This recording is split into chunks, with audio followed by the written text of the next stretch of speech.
Hello and welcome to the Remote Work Movement podcast. I am your host Gonçalo Wall, and in today's episode we have Liam Martin, the co-founder of Time Doctor, Staff.com, and Running Remote Conference, the most impactful conference about remote work in the world.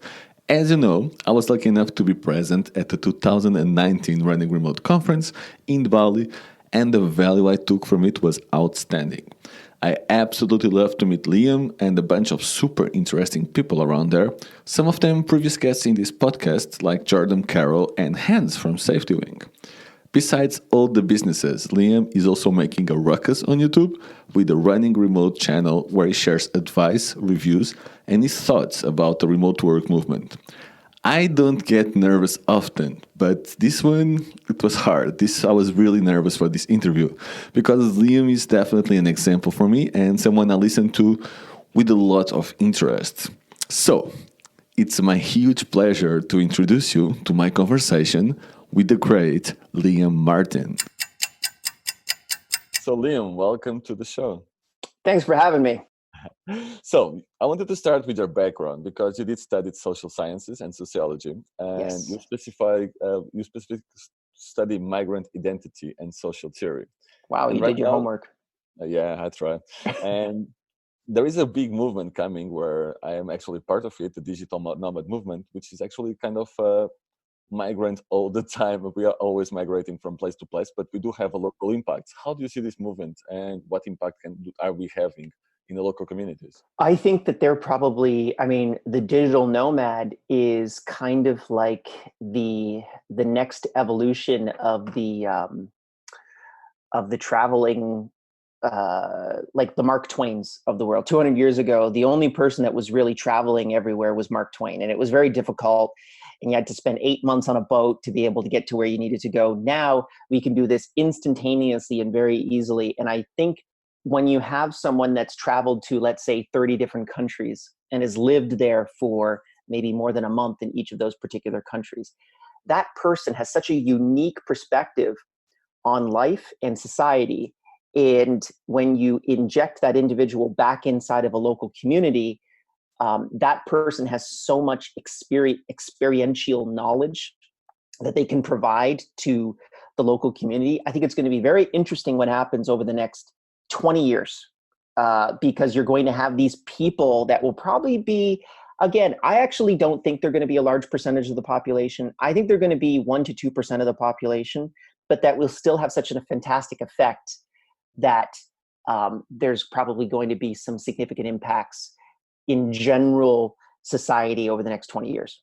I'm just doing this for 1 year, and I totally agree. And what happens a lot of times is that at co-working spaces where I always work, there is a big change of ideas between me, a person that works in several places with remote companies, and the local communities that they work remotely. They don't know they work remotely, but they don't know anything about this whole digital nomad and remote work movement.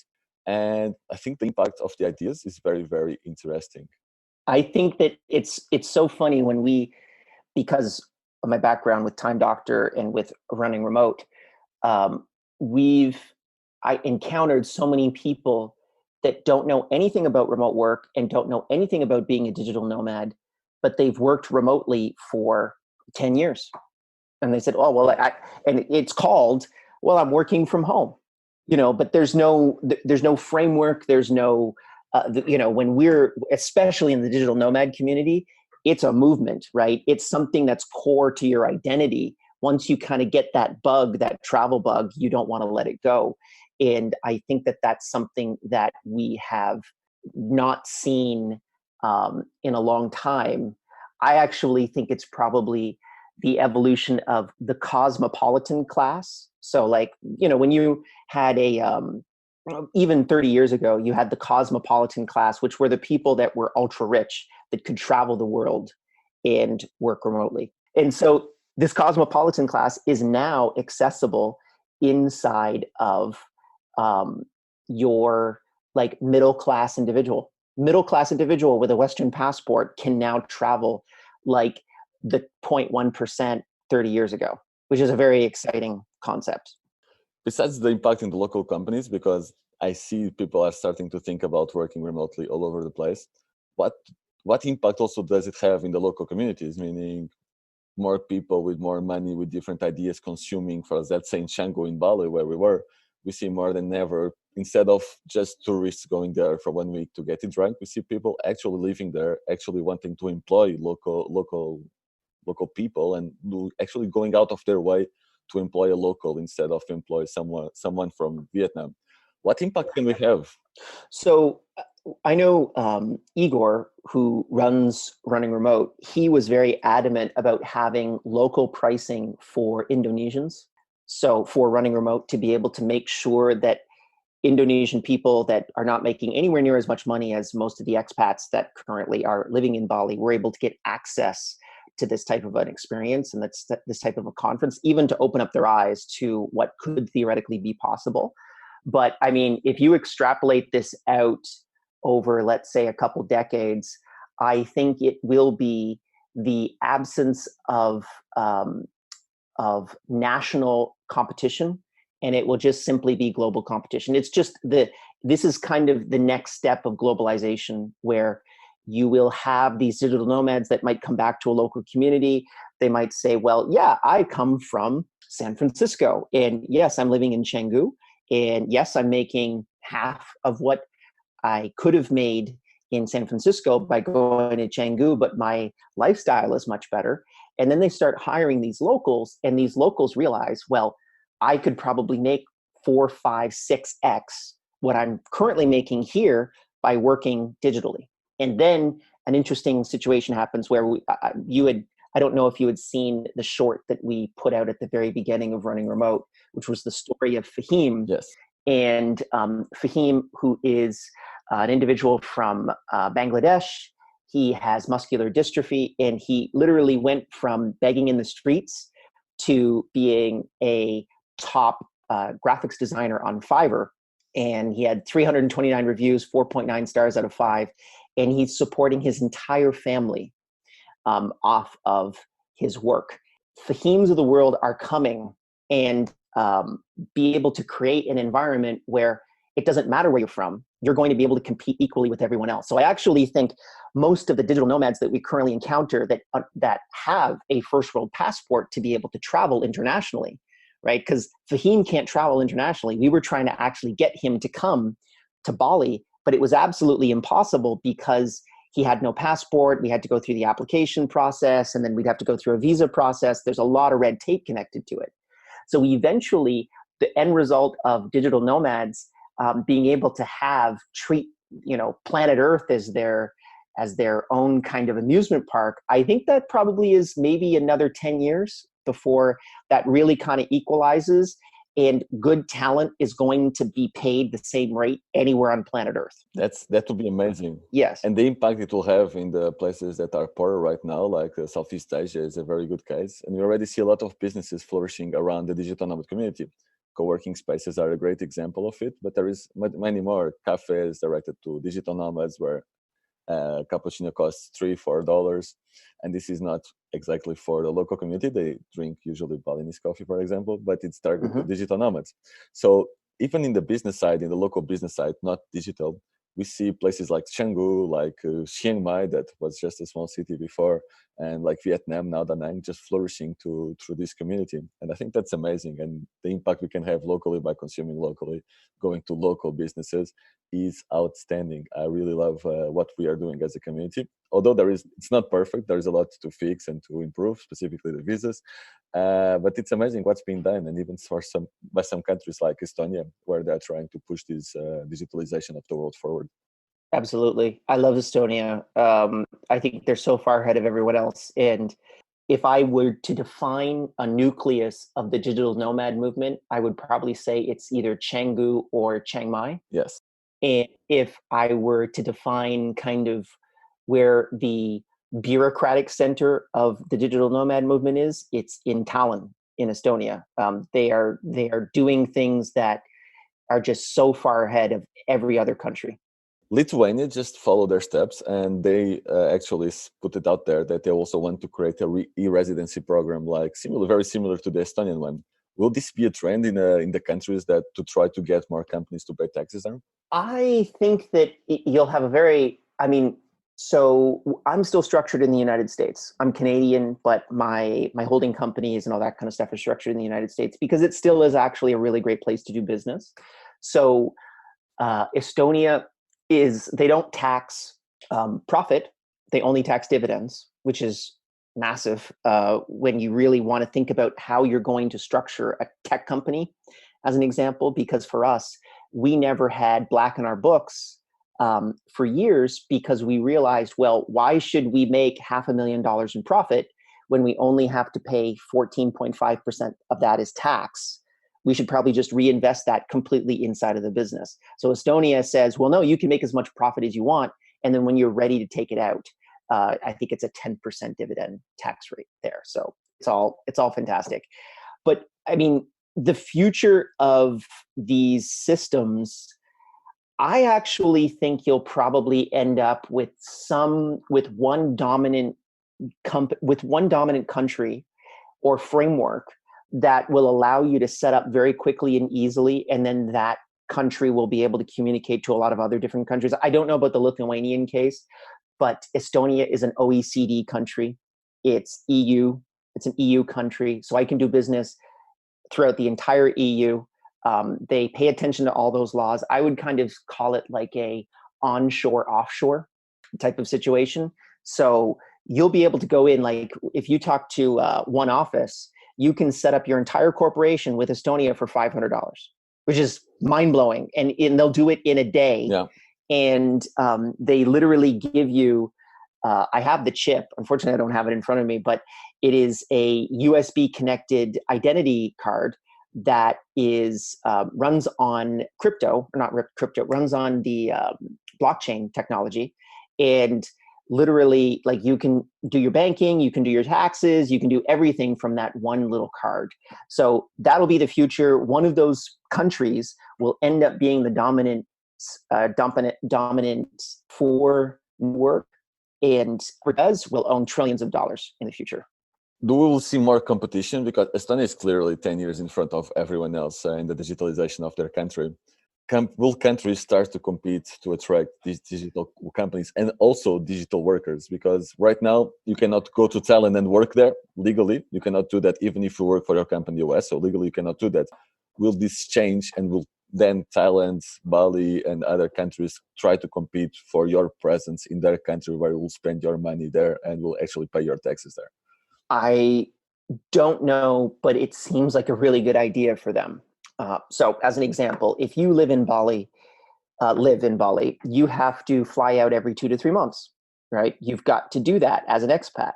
Wouldn't it be a lot easier if I could pay you $2,000 for a yearly landed immigrancy, digital worker visa, as an example? I'd be very happy to pay that. That's going to generate way more of a tax base for you than actually the average Indonesian. And that's a huge amount of capital. And not only that, after that, you can enforce that. So you can go into a co-working space and say, listen, you got to pay your $2,000 visa or you're out. You're working here, right? So there's this interesting, difficult situation with all of these countries in Eastern Europe as well, where people will work for extended amounts of time, and they'll fly out every 2 months and they'll fly back in, and everyone's got to play the game of saying, yes, I'm coming back for vacation. Wow, you really have a very long vacation here, my man. You're coming back every 2 months. I just love Bali. It's the best place for me. Listen, forget about all this stuff. Let me pay. And I'd be very happy to be able to do it. Medellin, down in Colombia, they will run a visa program, which is if you make 10x the average salary, I believe it's $5,000 a year, and you just get entry into their. So the average salary in Colombia is probably $5,000. So if you're making 50,000 US or more, you can pay $5,000 and you'll be able to get a 1-year visa inside of Colombia to be able to work. That's great. We should replicate that everywhere else. Yes, I hope so, because visas are the worst nightmare of a digital nomad, and I know it by myself.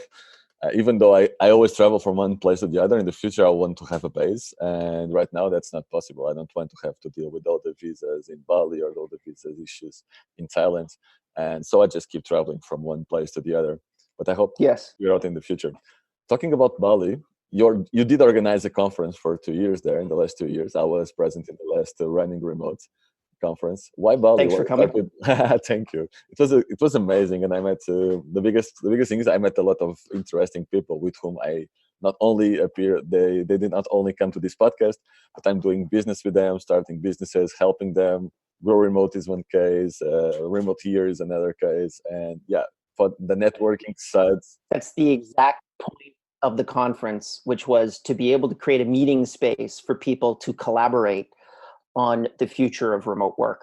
And so you're doing exactly what the point of the conference was, which was, could we get all of these people together that are always so disconnected? And we're even more disconnected because we're always traveling everywhere.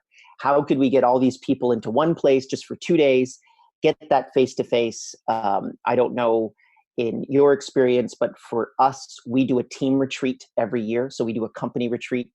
And even though we're remote, we do meet face to face once a year. And that's so important to be able to have everybody to kind of just see each other and talk about the future of our company over the next year and see what we need to do. And that's basically the same thing that we wanted to do for running. It's working. Remote. That's all I can say now. It really worked well, and Great. The networking around it was amazing. I even organized a networking event on Friday. And yeah, a lot of people just went there because they were there to meet people, not only the knowledge, but to meet people. So that was really good. But you started in Bali for a good reason. Bali is amazing. Now you are going to the US, to Austin. What's the reasoning behind that, and what you want trying to achieve in the next 2 years with the Running Remote conference? So the mission statement of the conference, like everything else that we do, Time Doctor, Staff.com, all of our other companies, is we want to empower people to work wherever they want, whenever they want. So if in the future everyone has that possibility, we really want to empower the program of remote work. And we've realized that if you really look at the hardcore framework of how remote work works and what are the expansion points for us to go from 1% of the population to 50% of the population, as an example, and we're probably higher than 1% at this point, but you need to get large corporate on board.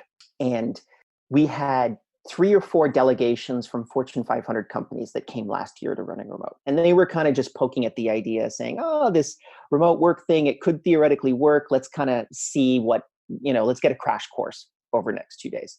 And we realized that if we do not structure it in the United States, at least one of the Running Remote events, we will miss that proliferation point. That's really the next stage for us. So when we first started the conference, the first year I think was about 280 people. This last year was about 450 people. And there's an interesting kind of phenomenon, a black hole in conferences, where between 300 and 1,000 people, it's very difficult to be able to run a conference. So you can run a very profitable conference from 0 to 300 people without that much sponsorship. And then at 1,000 plus people will pay you a lot as a sponsor to be able to sponsor your conference. But the 500, 600, 700 space, it's very, very difficult. And so we realized, well, we need to get out of that hole as quickly as possible. So going to the US, even though this year it's probably going to be very difficult and we need as much support as humanly possible to be able to make it happen, we're probably not going to expand that much because we're moving continents, but we're hopeful that we'll then have a structure to be able to build a large conference for everyone to be able to talk about remote work, and not just small businesses, but also talking to large businesses, talking to businesses like Dell, as an example, which is located in Austin, which has 45,000 employees in Austin. Well, what if we could get them to go remote? That would be huge. That would be mind-blowing as an accomplishment for the conference. So that's the type of thing that we're trying to focus on. We'll never lose our core customer, which is realistically nerds like me that run tech companies and just want to do it remotely. but it's definitely our new focus is trying to approach these people and trying to show them that it is possible to go remote and you can run a successful business remotely. Totally agree. US is a huge market. Also, most of the companies are based in the US. Most of the remote companies are based in the US. At least most of the ones that are famous are based in the US. So you'll have them on board. And also you'll have a lot of companies and people that are really looking into remote work, although not publicly, and want to know more and want to be assured before going remotely. You'd be amazed at how many are looking at it very, very quietly. Yes, most of them. And very secretively, because they don't, number one, they don't want to tell their staff even, because they know the moment that they even talk to their staff, they know they have to deliver a remote work agreement. I've spoken with these companies a lot, and they're so apprehensive about starting the process because they know what it could produce, which would be maybe a 40% increase in overall productivity, or maybe that ends up destroying their business. So they're very, very careful about it. And our job is just to convince them that it is possible. How would you go with a company like that? Meaning a big company, let's say 20,000 people, it's already quite massive, are really looking into go deeper on the remote work and try to get these productivity gains, the money gains. There is a lot of things to gain, some to lose. How would you go with them to convince them not only to do it, but also give them the first step? So before you go remote, let's first take care of this. How would you go about that? I think a more interesting question is we've already dealt with those types of clients before on the Time Doctor side. And it's been so interesting to see what their concerns are versus a 100 seat company, Okay. which is our approximate size. So as an example, we've dealt with some companies that have experimented with remote work that are being sued by different countries. I can give you an example. If you run a large company and your company is remote first, I would suggest that you not have any of your people in Spain.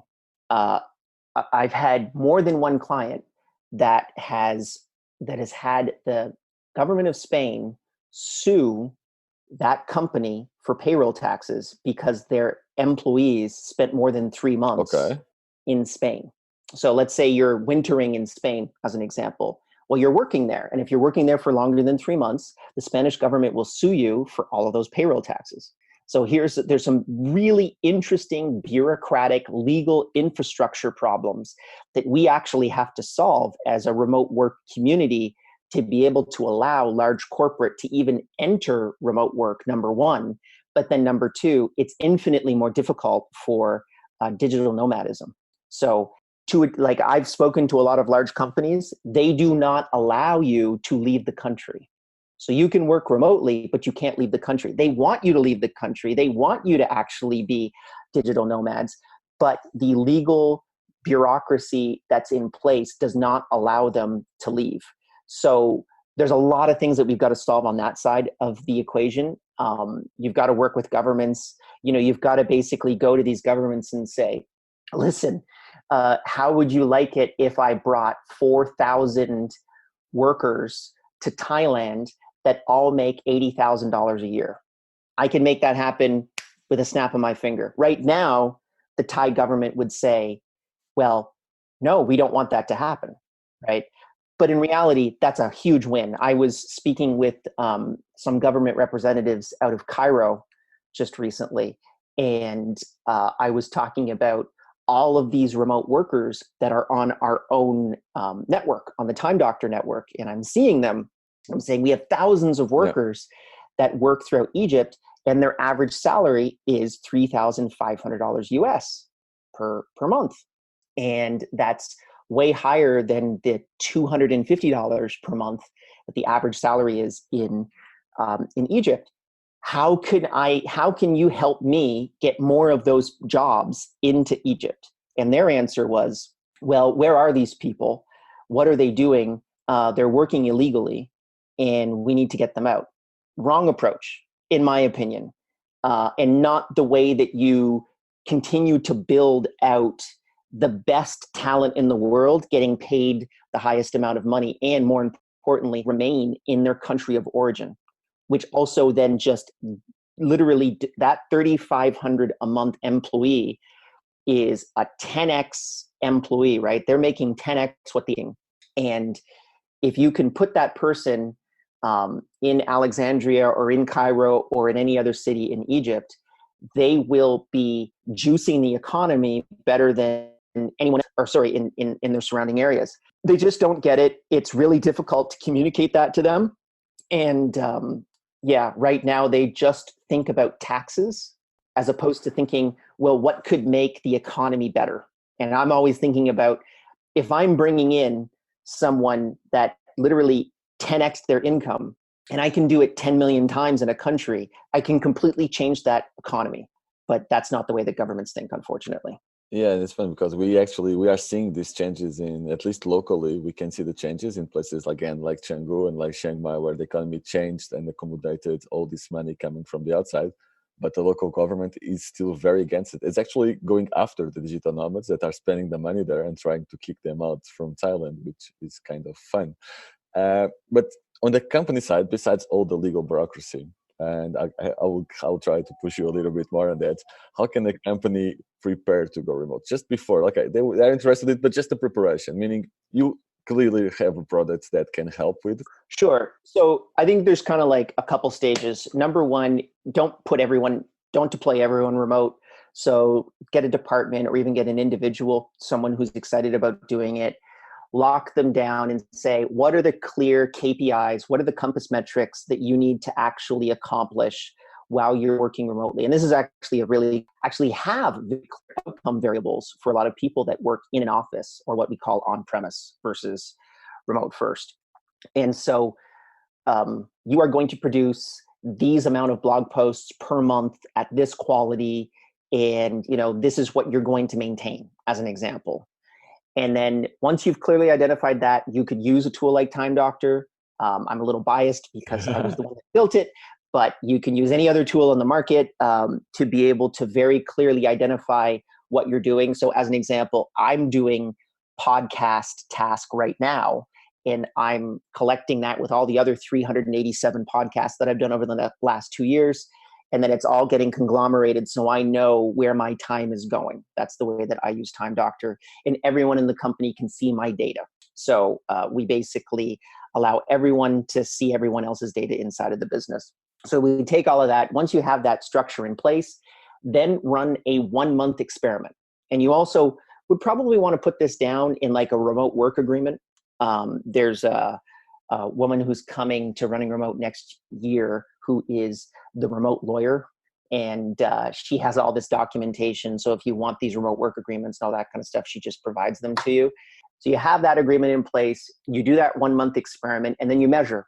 And then you measure that versus the people that are still inside the office. And I would bet a significant amount of money that the remote worker is going to be more productive than the on-premise employees. And then you just very slowly keep building out that process.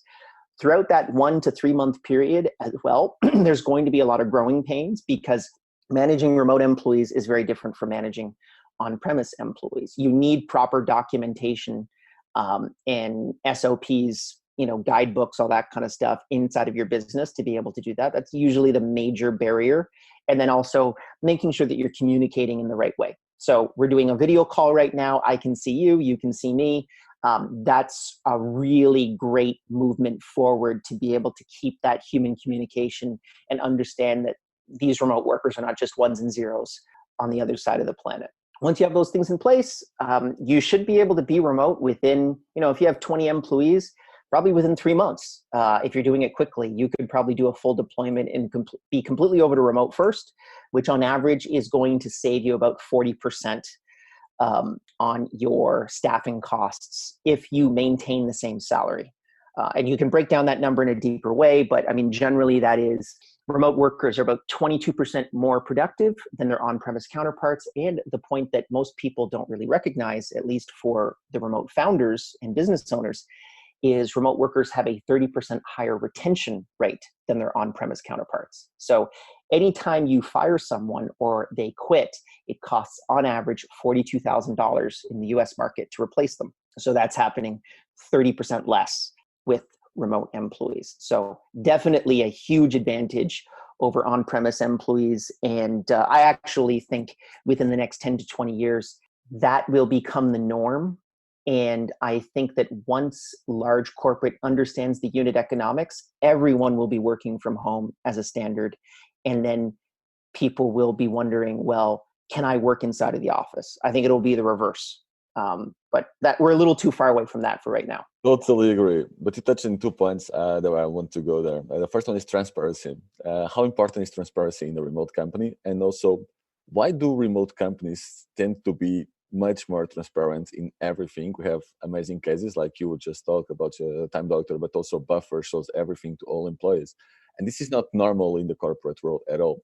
It's not normal that companies build a book to tell other companies how to go remote. And we see this in the remote work movement.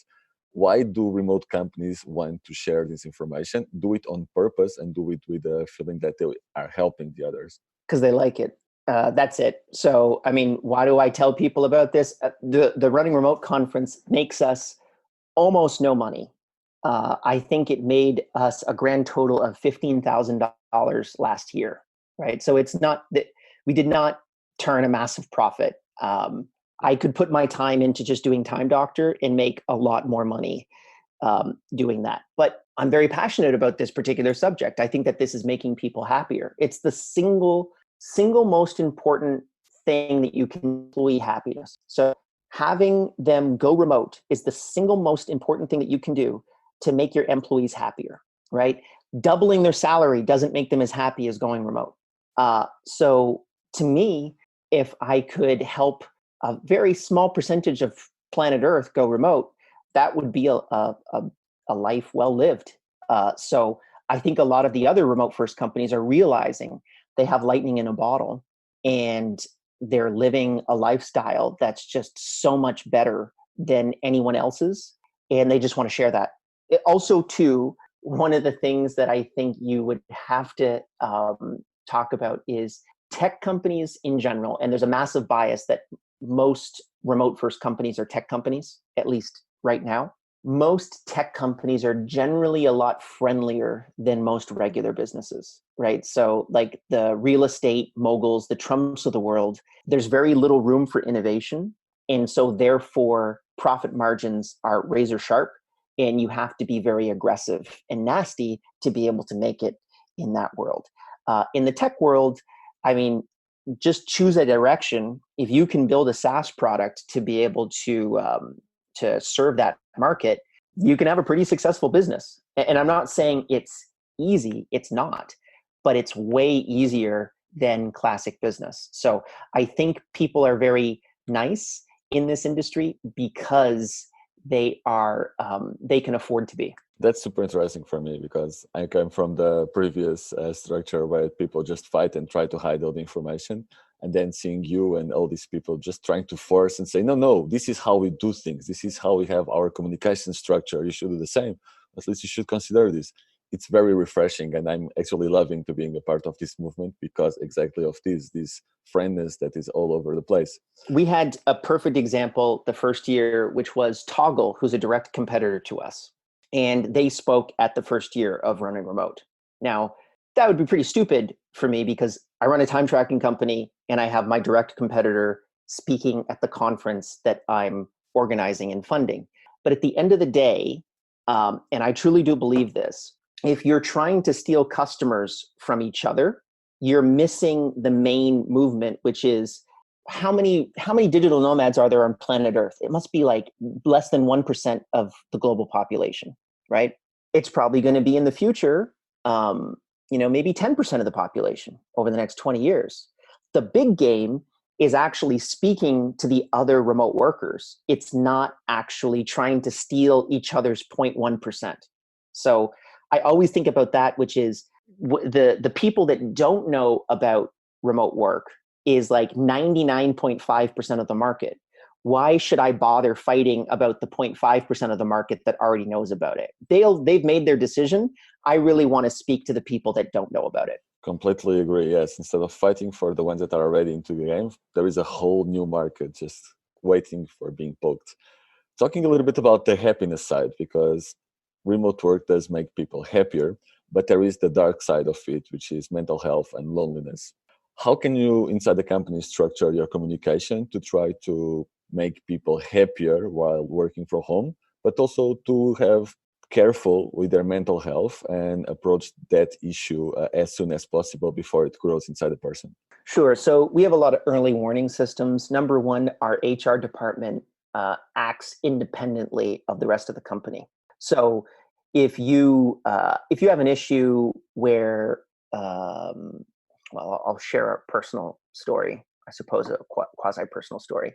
One of our employees was feeling suicidal about 6 months ago and reported this to HR. So this was kind of them trying to figure out how can I solve this problem? I'm feeling very depressed. And so HR can act independently and can actually go out and get that person help outside of their direct reports and their management structure, saying, well, we should fire this person because they're not productive. So by creating a very strong firewall between HR and the rest of the organization, where HR can act independently, it creates a safe space where, listen, I'm having problems here. My wife left me, and I'm having dark thoughts, as an example. Or I just had a hurricane that went through the Bahamas, and my house has been completely destroyed, and all I have is my laptop. These are examples that HR can go in and can help solve that issue without the oversight of other organizations. So that's number one. I would suggest any remote company kind of work that way, because HR was always seen as the organization that kind of snitches to the higher ups. We very specifically have said, no, you don't even need to tell us. You need to tell us, like, listen, there's a problem with somebody. We're trying to solve it. We need this much money to solve it. And then we just cut the check and make sure that works. So that's one thing. Secondarily to that is creating these, like we do our company retreat every year where everyone flies into one place. That's really good for company synergy and culture. Being able to make sure that you're doing these types of video calls. I have a hierarchy of communication, which is in-person is better than video. Video is better than audio. Audio is better than instant messaging, and instant messaging is better than email. So I'm always trying to move up that arc and making sure that, like if I've had 10 instant messages that have gone back and forth on Slack, I will immediately move that to a phone call, because then we can actually get these problems solved. And then the third thing with regards to mental health is just making sure that your direct reports are stable. So through these video calls, we're really able to pick up the nonverbal cues that you wouldn't otherwise collect from just doing emails, as an example, to see where people's heads are at and see, okay, well, is there an issue here? Can we address it? Can we try to make that course correction now, which may actually end up being a really serious problem if we let this go another 6 months? That is amazing. One key thing that you mentioned there in all these 3 steps that you gave is trust. So first, you should trust your employees, of course, but it's very hard the other way around. At least in Portugal, the country where I'm more comfortable to speak, the employees are really afraid of sharing this kind of information with their superiors, and specifically with HR. I think that will never happen as we are set up right now. How can you build that trust, or any steps that you can say? You clearly said, and you clearly spread the message across your company saying, guys, HR is separated, they work by themselves. Is there any other way besides that one, which is amazing? Maybe have a specific person where they can address, and that person is responsible to have helping all the issues that can come with remote work, kind of HR happiness officer. Can you think in any other strategies to build that trust inside the company? Well, so I think a lot of the times when new employees come inside of the company, they always think that HR is actually going to snitch on them. So we really reinforce that they have their own independent mission statement from what we're currently doing. Like, their mission statement is to be able to keep the team together, and the company's mission statement is to be able to enable remote work. So probably me having an underperforming team member in my team due to, let's say, some type of mental issue, for my mission statement, it's probably better for me to terminate that employee, realistically, if I'm in a large scale organization. But HR has a completely different mission statement. So by creating that very clear division, I mean, that's really honestly the way that we've solved it. We do other small things like people play Dota, and they play these big online video games every week. Nice. So we kind of give people free time where it's like, if you guys want to play games together online, you can. You're paid for it. It's paid time. And more importantly, the only thing that we require is that there is some type of audio link. So they're constantly chatting. They can chat about anything. We do like water cooler chats on Slack and on Skype. We also just make sure that people are, we celebrate birthdays, all those types of things. Like just getting all of those pieces in place has been really helping to a degree. But the biggest thing for us was creating that firewall with HR. That's the thing that really, once they're convinced that HR isn't going to snitch on them, they start telling them all this stuff, which is really what we actually need Yes. to make that person more productive, which is, I'm feeling really bad right now.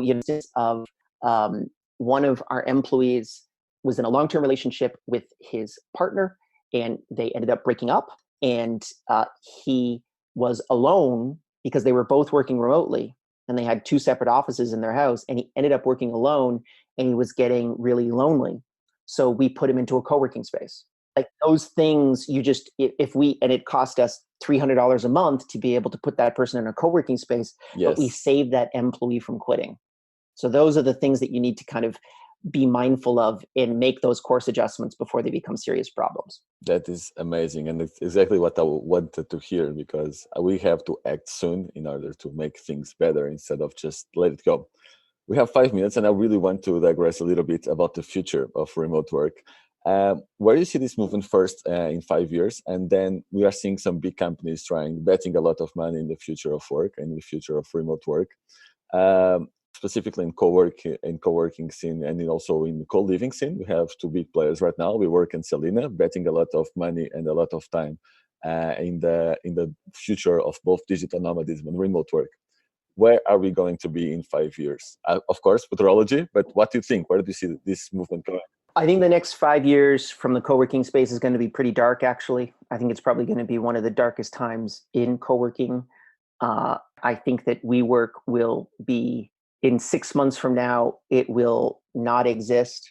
I think it will be, I think that entire network is going to fall apart, which is really too bad, because it's been a fantastic component of that framework to proliferate remote work. I kind of almost see WeWork as the AWS or Amazon Azure for like offices. So you as a large company could literally say, well, I'm going to have 82 floating co-working spaces, and I have 117 employees. And I know at any one point, 75 are in an office, but they're in one of my co-working spaces, one of my WeWorks all over the planet. That's a fantastic vision. And unfortunately, the unit economics of WeWork do not work. So that's going to be an issue. Selena is, and I actually toured a bunch of Selenas just this last winter. We'll see where they end up. I think because they have their hotel model, which I believe is profitable, they'll probably be able to survive this. But the primary investor in in Selena is WeWork.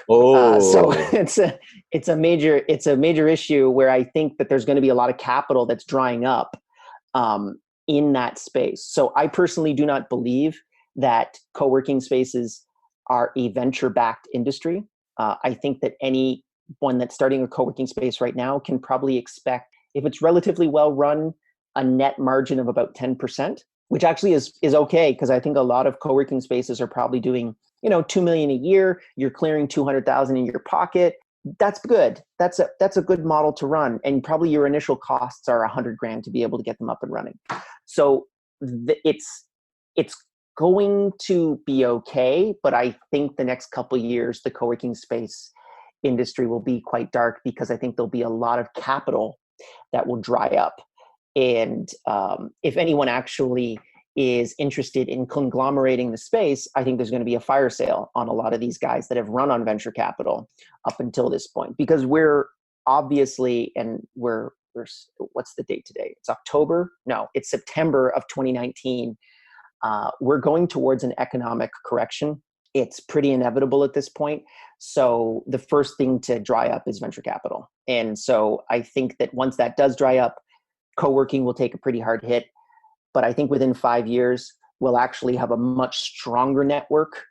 I think right now, actually, a fantastic opportunity is for someone to weave together all of the independent co-working spaces, because for a business owner like me, I would love to be able to have a system where I could put my people in any co-working space on planet Earth, and I could pay a reasonable rate to be able to put that person into that space without any of the logistics and difficulties that I usually have with going into a new co-working space. And digital nomads would love it, right? Yes. I pay $500 a month and I can just walk into any co-working space that I want.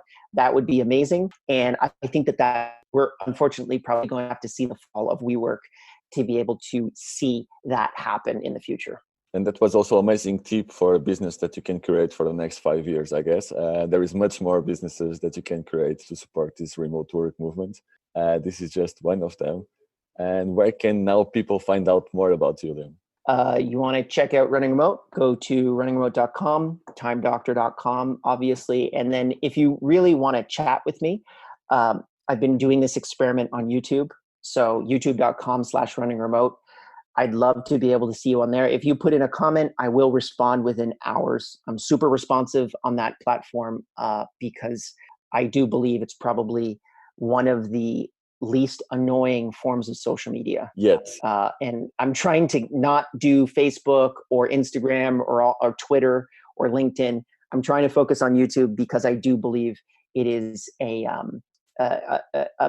form of social media that allows me to really have unique, direct conversations. And I love the content you are putting out there. So thank you very much for the content. There is videos about WeWork, for example, where you share your vision actually some weeks ago.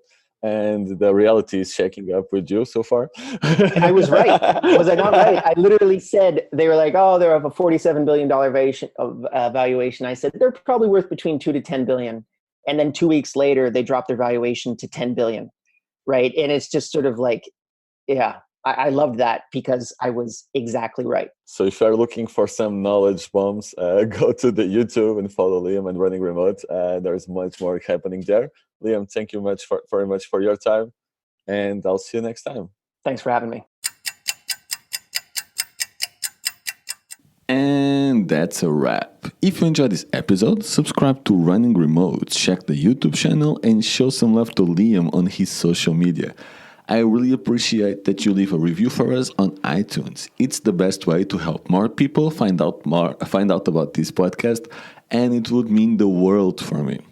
I read all of them, and I'll start sharing some of your reviews in here inside the podcast. So, Running Remote 2020 is just a few months away. It will be in April in Austin, Texas, and it's a great opportunity to connect with top individuals making a ruckus at the remote work movement. I strongly advise this conference as I met the most interesting people at the movement in here. I hope that you enjoy the holidays and have a happy Christmas, and that you are also really getting ready for 2020. It will be an amazing year, and I have great things coming soon for you. Have a wonderful day, and see you in the next episode of the Remote Work Movement podcast. Bye-bye.